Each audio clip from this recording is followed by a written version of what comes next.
En el verano de 1966, en Pekín, una profesora de secundaria llamada Bian Chongyun fue sacada de su escuela por sus propios alumnos. No fue detenida por la policía. No fue arrestada por ningún cuerpo del Estado. Fue rodeada por un grupo de estudiantes de entre 14 y 16 años, los mismos chicos y chicas a quienes había enseñado durante años, los mismos jóvenes a quienes había corregido las tareas y a quienes había visto crecer en el aula. Esos jóvenes la golpearon, la cubrieron de pintura, la humillaron públicamente durante horas, mientras la hacían desfilar por el patio de la escuela con un cartel colgado del cuello que la acusaba de ser enemiga de la revolución y traidora al pueblo chino. El 5 de agosto de 1966, Bian Chongyun murió a consecuencia de las lesiones que había sufrido en manos de sus propios alumnos. Fue la primera persona documentada que murió durante lo que Mao Zedong llamó la Gran Revolución Cultural Proletaria. Un experimento de transformación social total que durante 10 años sometió a China a una violencia de dimensiones que los historiadores todavía están midiendo y procesando décadas después. Sus asesinos tenían 15 años.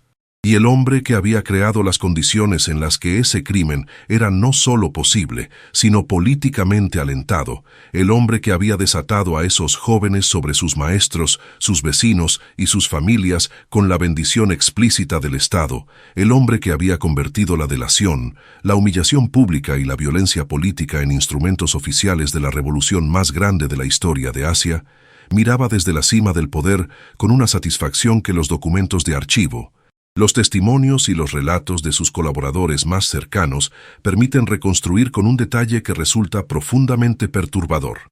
Ese hombre era Mao Zedong, el presidente de la República Popular China, el fundador del Estado chino moderno, el hombre que más vidas humanas había puesto bajo su control en toda la historia de la especie, y el autor intelectual de uno de los experimentos de ingeniería social más violentos, más metódicos y más devastadores del siglo XX. Esta es la historia del experimento sádico de terror creado por Mao Zedong, la revolución cultural, sus orígenes reales, sus mecanismos de funcionamiento, las categorías de sus víctimas y el legado que dejó sobre una sociedad que todavía hoy, en el siglo XXI, procesa de manera difícil y dolorosa las heridas de aquella década de caos organizado.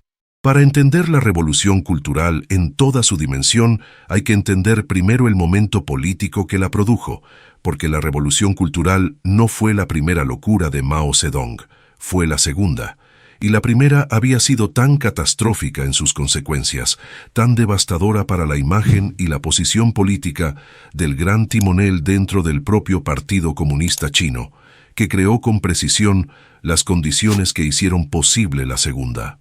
Entre 1958 y 1962, Mao había lanzado el Gran Salto Adelante, el programa de industrialización forzada y colectivización agraria que buscaba transformar a China de una sociedad agraria de base rural en una potencia industrial capaz de competir con las naciones más avanzadas del mundo, todo ello en el lapso de apenas unos pocos años. Era un programa que ignoraba las leyes de la economía, la agronomía, la física y el sentido común, con una arrogancia que solo el poder absoluto y sin rendición de cuentas hace posible de manera sostenida. Las comunas populares colectivizaron la tierra y destruyeron de raíz los incentivos que hacían que los campesinos cultivaran con eficiencia y cuidado.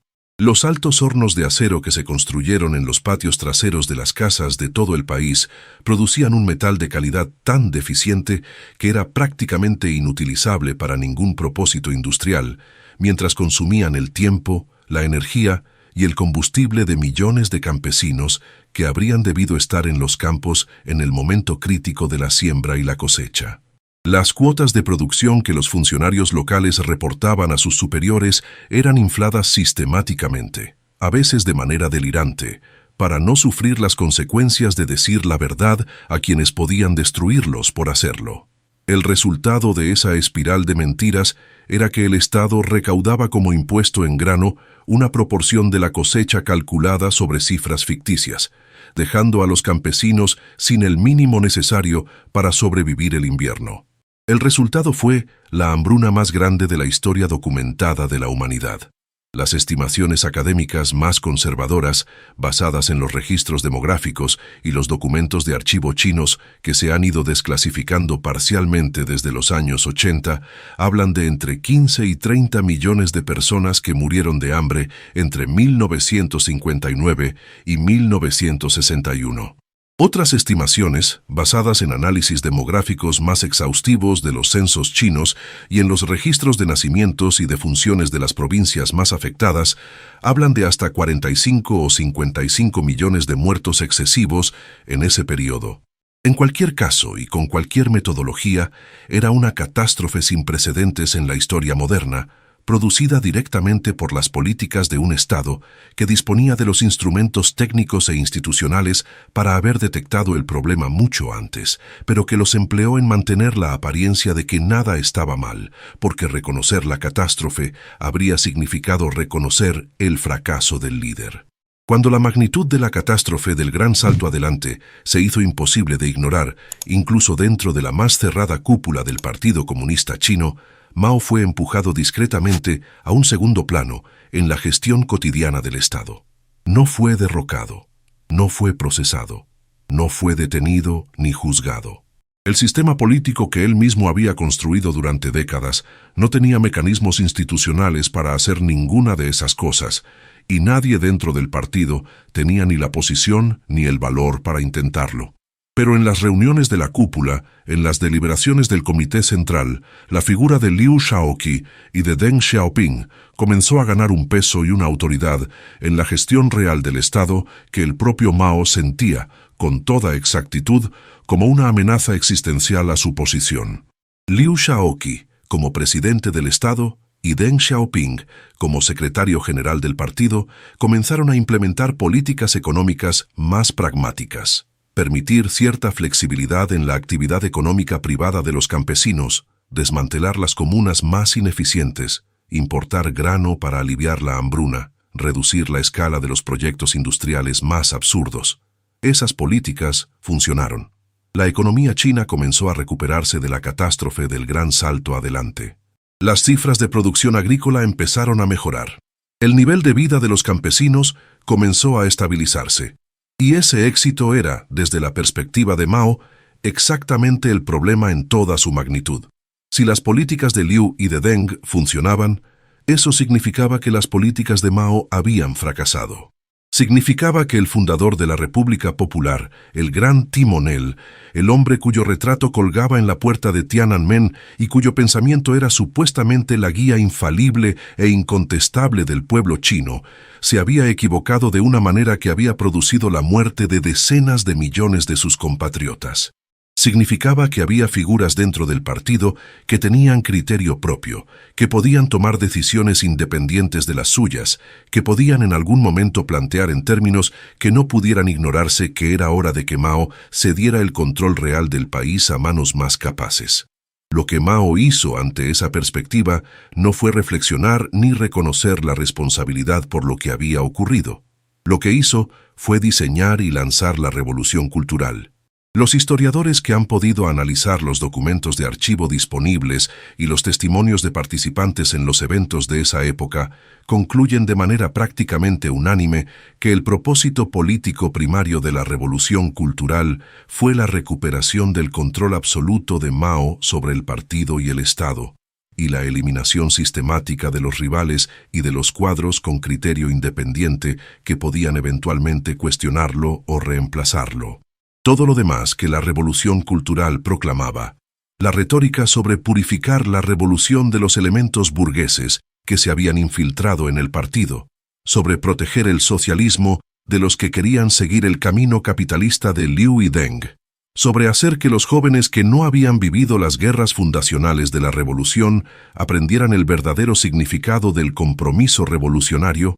Todo eso era el lenguaje ideológico que envolvía y justificaba ante los ojos del pueblo la maniobra política de un hombre que simplemente no toleraba la posibilidad de ser cuestionado ni reemplazado. El mecanismo central que Mao eligió para implementar ese proyecto fue uno de los más extraordinarios y más perturbadores que un líder político haya elegido en toda la historia política del siglo XX.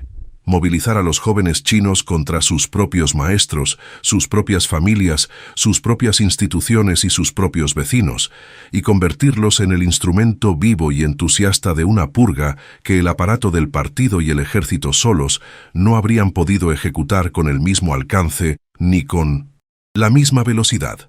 El 16 de mayo de 1966, el Politburó del Partido Comunista Chino circuló la llamada Circular del 16 de mayo, el documento que oficializaba el inicio de la gran revolución cultural proletaria. El texto afirmaba que el partido estaba infiltrado por representantes de la burguesía que necesitaban ser identificados y eliminados. Era la señal de salida para lo que vendría.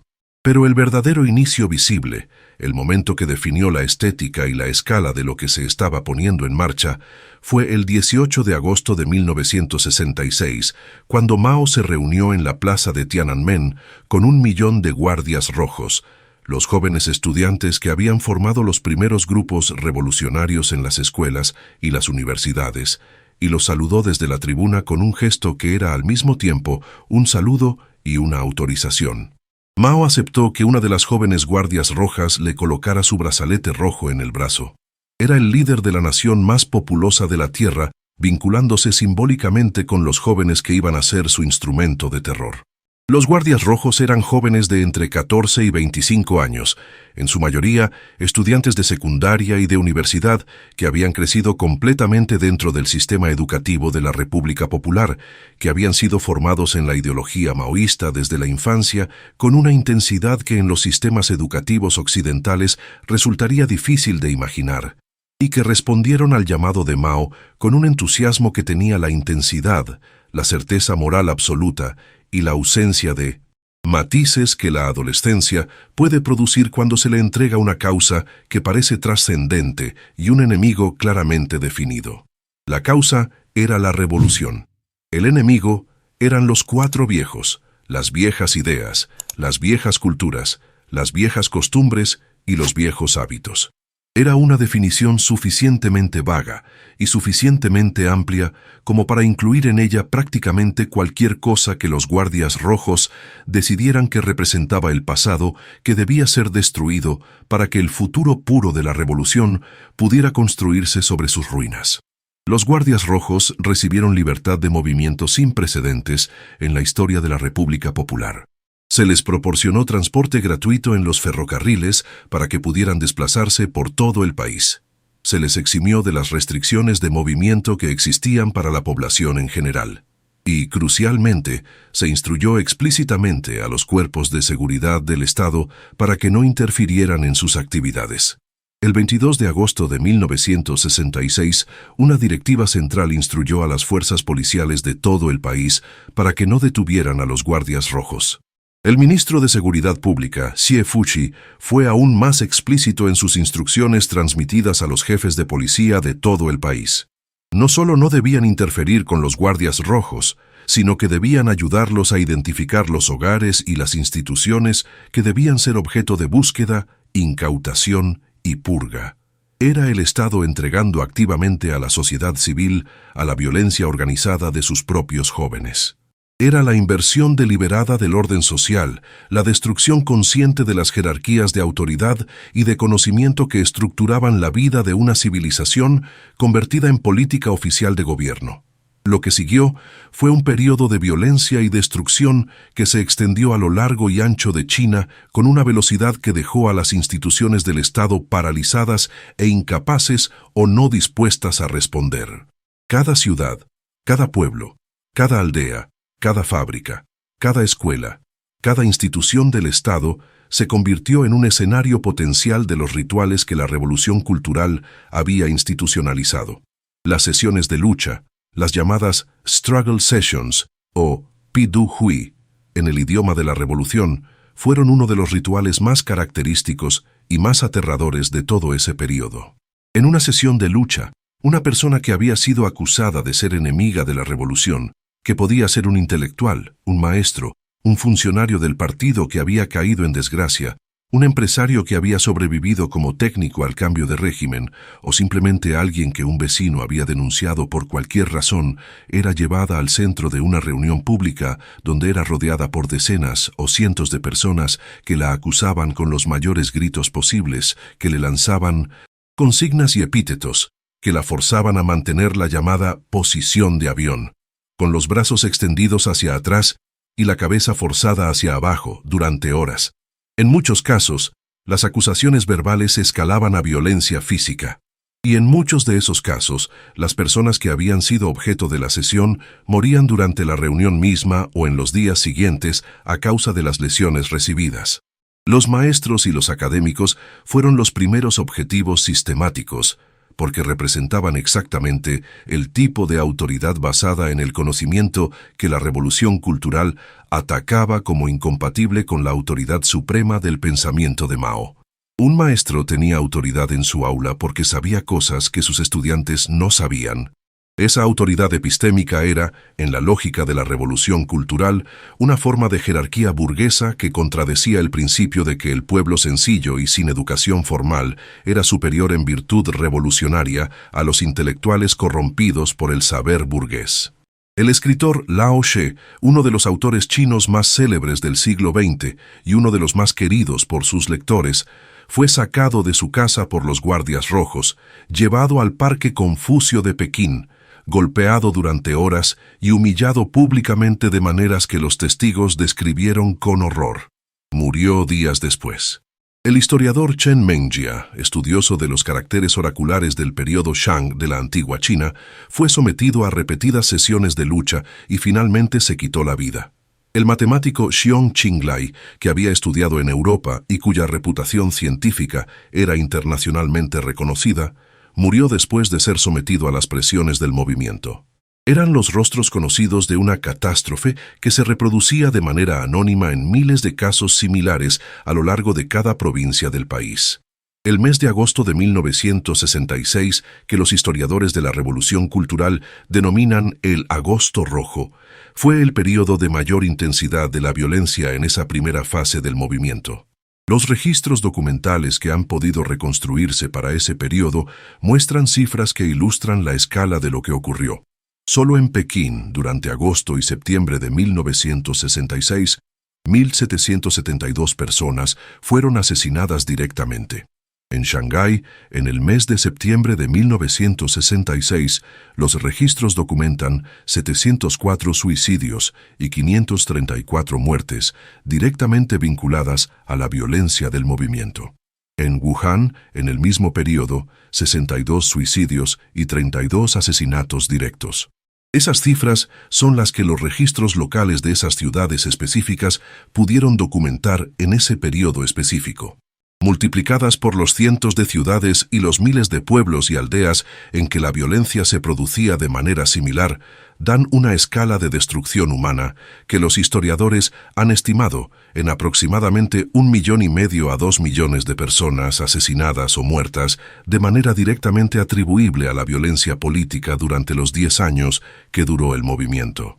Uno de los elementos más perturbadores de toda la revolución cultural, el que más dificulta comprenderla desde fuera del contexto en que ocurrió, fue la manera en que el movimiento destruyó sistemáticamente los vínculos de confianza dentro de las propias familias. Los guardias rojos no solo atacaban a extraños. La lógica del movimiento creaba incentivos activos para que los hijos denunciaran a sus padres, que los nietos denunciaran a sus abuelos, que los hermanos más jóvenes denunciaran a los hermanos mayores que habían recibido más educación. La pureza revolucionaria se demostraba en la cultura de los guardias rojos precisamente con la disposición a sacrificar los lazos familiares en el altar de la revolución. No hacerlo era sospechoso, hacerlo era virtuoso. Hay testimonios directos de hijos que denunciaron a sus padres ante los guardias rojos, de estudiantes que entregaron a sus maestros a las sesiones de lucha, de vecinos que aprovecharon el caos para saldar rencores personales denunciando a quienes quisieron destruir con la etiqueta de enemigos de la revolución. El sistema de la revolución cultural fue diseñado de manera que convertía en virtud revolucionaria lo que en cualquier otra cultura y en cualquier otro momento habría sido identificado sin ambigüedades como traición y delación. Las escuelas y las universidades cerraron. En agosto de 1966, Mao suspendió formalmente el sistema educativo para liberar a los estudiantes para la revolución. Las universidades chinas permanecieron cerradas durante 4 años. Las escuelas secundarias funcionaron de manera caótica e intermitente durante años. Una generación entera de jóvenes chinos perdió años de formación académica que nunca recuperaron completamente, en el país que más necesitaba construir capital humano para su desarrollo. Los estudios académicos que han analizado los efectos económicos de largo plazo de la revolución cultural documentan con rigor estadístico que las regiones de China más afectadas por el movimiento mostraron tasas más bajas de crecimiento económico durante décadas, precisamente como resultado del deterioro del capital humano producido por la interrupción de la educación. Era el país más populoso del mundo, destruyendo deliberadamente la formación de su propia población en nombre de una ideología que afirmaba querer su bienestar. La destrucción del patrimonio cultural fue otra dimensión del experimento que todavía hoy resulta difícil de procesar en toda su magnitud. Los guardias rojos destruyeron templos budistas, iglesias, mezquitas, monasterios taoístas, cementerios ancestrales, quemaron bibliotecas enteras, destruyeron obras de arte que representaban siglos de producción artística y artesanal, convirtieron espacios de culto en almacenes industriales o en cuarteles, derribaron estatuas, arrancaron inscripciones de las fachadas de los edificios, quemaron los documentos genealógicos de las familias que en la cultura china representaban un vínculo fundamental con los ancestros. El objetivo de la campaña contra los 4 viejos era borrar físicamente las marcas del pasado pre-revolucionario de la civilización china en su totalidad, incluyendo la civilización que había producido 4000 años de historia, de filosofía, de arte y de conocimiento. En el Tíbet, que llevaba bajo control chino desde 1950, la destrucción durante la Revolución Cultural fue especialmente intensa y especialmente sistemática. Según investigaciones académicas citadas por la Universidad de Harvard, aproximadamente el 90% de los monasterios budistas tibetanos, que eran el corazón de la vida espiritual, cultural y social de la civilización tibetana, fueron destruidos o dañados gravemente durante la Revolución Cultural. La población de monjes y monjas budistas tibetanas se redujo en un 93%. Algunos monjes tibetanos fueron forzados a participar en la destrucción de sus propios monasterios bajo amenaza directa. Era la eliminación física de una civilización dentro de otra, llevada a cabo en nombre de la pureza ideológica de una doctrina que los chinos de la generación de Mao habían aprendido de textos escritos por pensadores europeos y que se aplicaba ahora con una radicalidad que Karl Marx habría encontrado difícil de reconocer, contra pueblos y culturas que aquellos pensadores europeos del siglo XIX apenas habrían sabido nombrar. En 1968, cuando la violencia de los guardias rojos había empezado a volverse incontrolable, incluso para el propio Mao, cuando grupos rivales de guardias rojos se enfrentaban entre sí con armas de fuego en las calles de las ciudades chinas, en lo que los registros históricos describen como pequeñas guerras civiles urbanas que amenazaban con desestabilizar el orden público de una manera que comenzaba a ser contraproducente para el propio proyecto de Mao, el gran timonel tomó la decisión de disolver efectivamente a los guardias rojos, enviando a los jóvenes que los componían al campo. En diciembre de 1968, Mao emitió la instrucción de que los jóvenes educados urbanos debían ir a las zonas rurales para ser reeducados por los campesinos pobres y de clase media-baja. Era la campaña que en la historia de la República Popular se conoce como el movimiento de los jóvenes enviados al campo, o el movimiento de ir al campo y a las montañas. Entre 1968 y los años de inicio de la década de 1980, más de 17 millones de jóvenes urbanos chinos fueron enviados a las zonas rurales y a las regiones fronterizas más remotas del país. En el año pico del movimiento, 1969, solamente ese año fueron enviados al campo 2,6 millones de jóvenes. Era equivalente a desplazar aproximadamente el 10% de toda la población urbana de China. Los jóvenes enviados al campo eran en su mayoría adolescentes y jóvenes adultos de 16 a 22 años que habían crecido con la expectativa de continuar su educación en la universidad y construir sus vidas en las ciudades. Los enviaron a aldeas remotas en Manchuria, en Yunnan, en el suroeste del país, en la frontera con el Tíbet, en la isla de Hainan, en las regiones desérticas del noroeste, en algunos de los territorios más inhóspitos de China. El trabajo era pesado. Las condiciones de vida eran duras. Las perspectivas de regresar a las ciudades eran inciertas durante años, a veces durante más de una década. Los registros que existen de esa experiencia, los diarios, las cartas a los familiares, los testimonios recogidos por investigadores décadas después, pintan un cuadro de privación, de soledad y de trauma que contrasta brutalmente con la retórica oficial del movimiento, que presentaba el envío al campo como una aventura revolucionaria y una oportunidad de crecimiento ideológico. Muchos jóvenes nunca pudieron adaptarse a las condiciones. Algunos murieron. Muchos más sufrieron consecuencias permanentes en su salud, en su formación educativa truncada y en sus trayectorias vitales que quedaron marcadas para siempre por esos años. La generación de los jóvenes enviados al campo, que en la China contemporánea se conoce informalmente como la generación perdida, es una de las heridas más profundas que la revolución cultural dejó en la sociedad china. Son las personas que en sus años formativos más importantes fueron privadas de la educación que les correspondía, que fueron arrancadas de sus familias y enviadas a condiciones extremas en nombre de una política que tenía mucho más que ver con los cálculos de poder de un líder enfrentado a sus rivales políticos que con ninguna teoría coherente del desarrollo social o de la justicia revolucionaria. El sistema de campos de trabajo, el laogai, que había existido desde los primeros años de la República Popular, se expandió de manera masiva durante la Revolución Cultural. Cientos de miles de personas que habían sido señaladas como enemigas de la revolución en las sesiones de lucha, que habían sido denunciadas por vecinos o por propios familiares, que habían sido clasificadas como parte de las llamadas 5 categorías negras. Los terratenientes, los campesinos ricos, los contrarrevolucionarios, los malos elementos y los derechistas fueron enviadas a los campos de reeducación por medio del trabajo. La vida en el laogai era una combinación de trabajo forzado extenuante, raciones de alimento insuficientes para las demandas físicas del trabajo, exposición a temperaturas extremas sin protección adecuada y un sistema de presión psicológica continua diseñado para destruir la identidad y la voluntad independiente del prisionero y reemplazarlos con la sumisión total a la ideología del partido.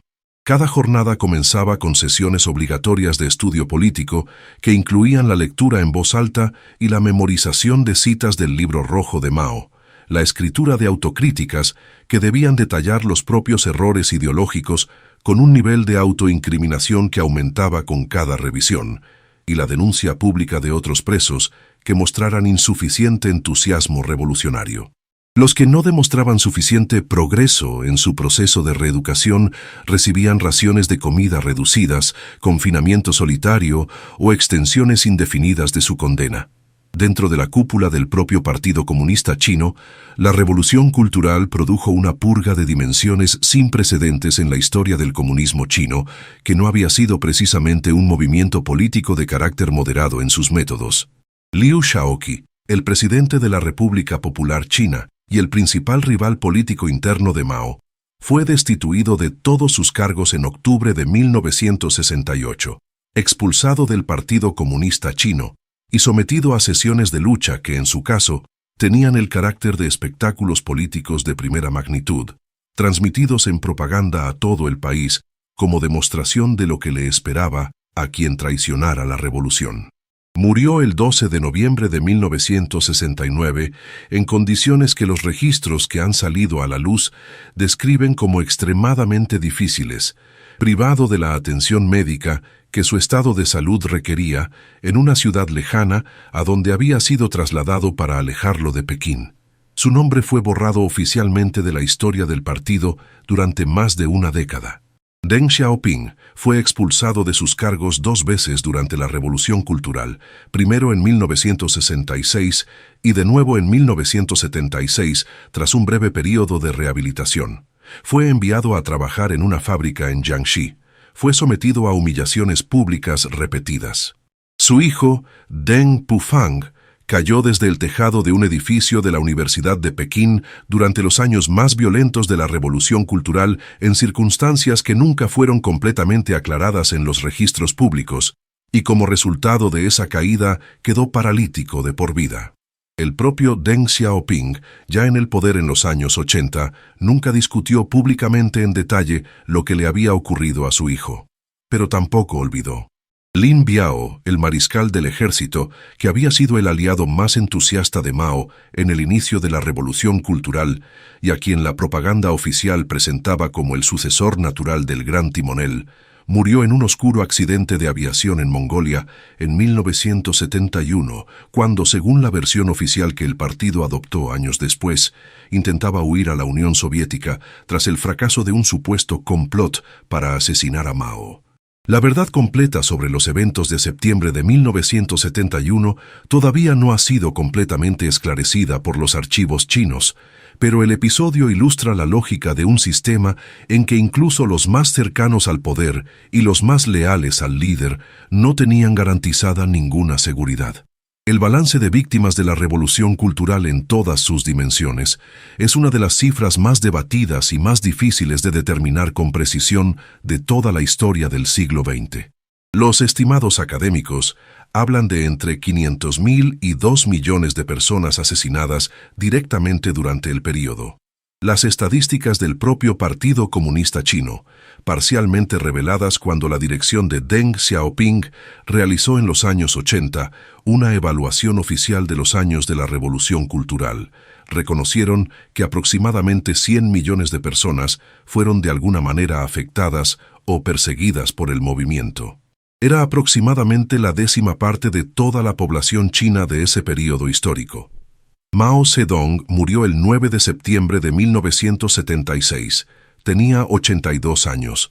La Revolución Cultural terminó oficialmente ese mismo año. El arresto de la Banda de los Cuatro, el grupo que incluía a Jiang Qing, la viuda de Mao, y a 3 de sus principales aliados en la conducción del movimiento, ocurrió en octubre de 1976, apenas un mes después de la muerte del líder.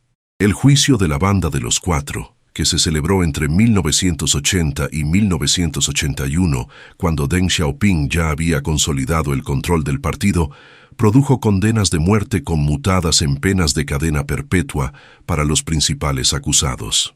Fue el intento del nuevo liderazgo chino de cerrar una página traumática de la historia nacional, cargando sobre esas 4 figuras la responsabilidad de los excesos del período, de la misma manera en que otros sistemas autoritarios habían encontrado chivos expiatorios convenientes para los crímenes que el sistema en su conjunto había cometido. La resolución oficial del Partido Comunista Chino adoptada en 1981, que estableció la posición oficial sobre los errores del pasado, concluyó que Mao Zedong había sido 70% correcto y 30% incorrecto en su vida y su obra. La Revolución Cultural fue reconocida como un error grave, pero el sistema que la había hecho posible, el partido de partido único que concentraba el poder sin mecanismos de rendición de cuentas independientes, continuó siendo el mismo. Lo que esa fórmula política no podía cambiar ni borrar eran los hechos históricos en toda su extensión. La hambruna del Gran Salto Adelante había matado entre 15 y 55 millones de personas, dependiendo de la metodología utilizada en el cálculo. La Revolución Cultural había matado entre 500.000 y 2 millones más de manera directa y había perseguido, encarcelado, humillado y destruido las vidas y las trayectorias de decenas de millones adicionales. El patrimonio cultural de una civilización de 4.000 años había sido saqueado, quemado y destruido en el lapso de una década.